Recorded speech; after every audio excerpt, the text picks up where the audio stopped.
你知道喜马拉雅山下的西藏牧民是怎么度过他们的一天吗？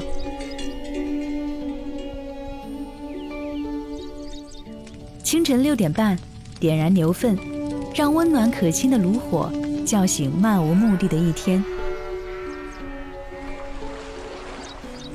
8点钟，和家人席地而坐，就着草香，喝一口热腾腾的酥油茶，与满怀山色边吃边聊。10点钟，赶着牦牛过小溪，找个山头一坐，看风吹，草低，牛羊现。午后，在更接近天空的地方自在发呆，让眼睛在远山绿地间肆意滑平，收藏天地山川里的每一帧绝色人间。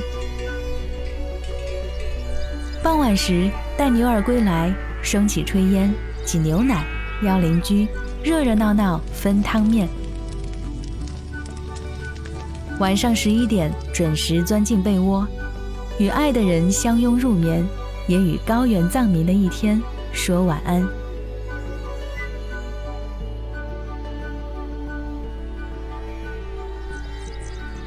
这里是西藏东南部的朗县山区，雅鲁藏布江自西向东横穿县境，将全县划分为南北2大部分。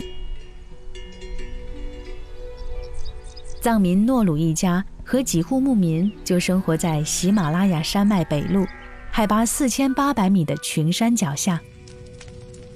他们的一天是从点燃牛粪开始的。诺鲁打开天窗，将火急火燎的青烟放出帐篷之外。他的儿子扎西和旦增也陆续起床。只有暑假来临时，他们才会从学校返回山区生活一段时间。每天清晨，诺鲁总会准时将干净的水注入铜碗，点亮油灯，向佛陀诵经祈祷。他相信清水能洗净恶业，为生活带来幸福和繁荣。帐篷外，诺鲁接过了妻子卓玛的背包，为他端上一碗暖乎乎的酥油茶。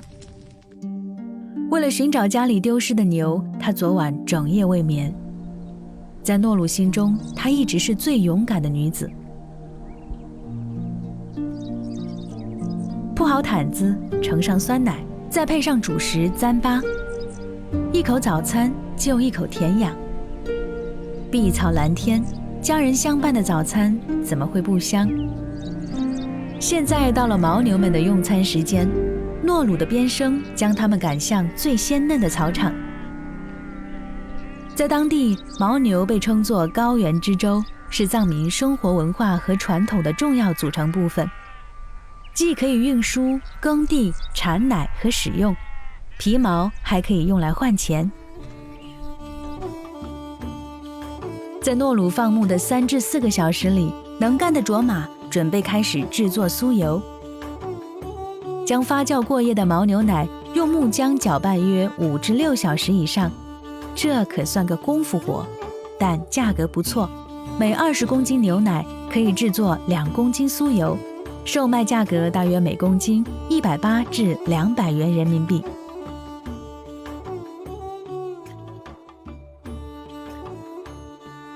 临近中午时，妻子为安全到家的诺鲁端上了一碗热酥油茶，就像清晨丈夫为她端上的一样。卓玛的脸上总是洋溢着幸福的笑，这要归功于结婚34年来，诺鲁一直承担了很多家务。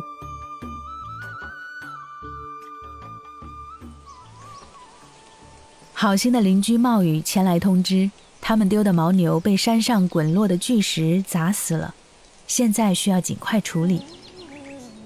按照习惯，藏民们只要拍照片发给保险公司，证明自己的牲畜死于意外或被野生动物猎杀，就会得到一部分赔偿。留证过后，他们还会将埋葬的牦牛挖出来，交给其他动物分享，以示对大自然的感恩。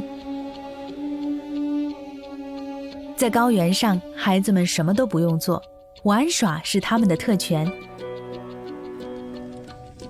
今天午餐的主厨是诺鲁，餐单是炒青菜配糌粑。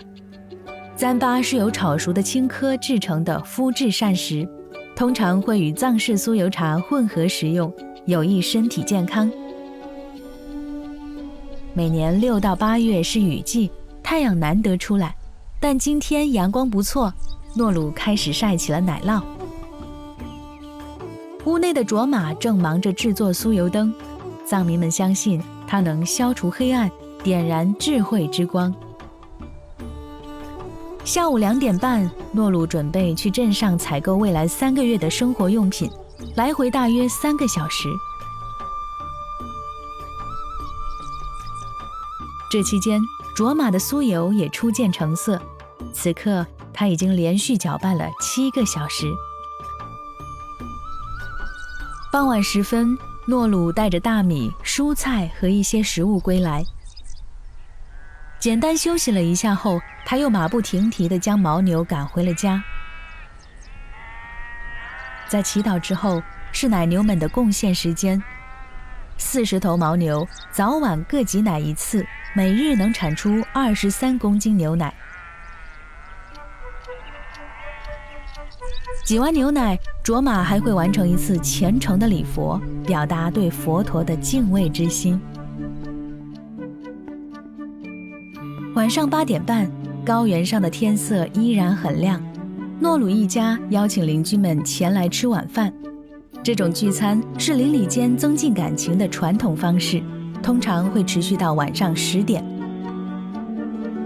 晚餐是美味的蔬菜汤面，在日夜温差约20摄氏度的高原之上，这是再温暖不过的慰藉。邻居们相谈甚欢，并在晚上11点左右陆续离开。忙碌的一天即将结束，诺鲁关好天窗，准备躺下休息。炉火闪烁，夜色温柔，愿每一个家人今晚都枕个好梦。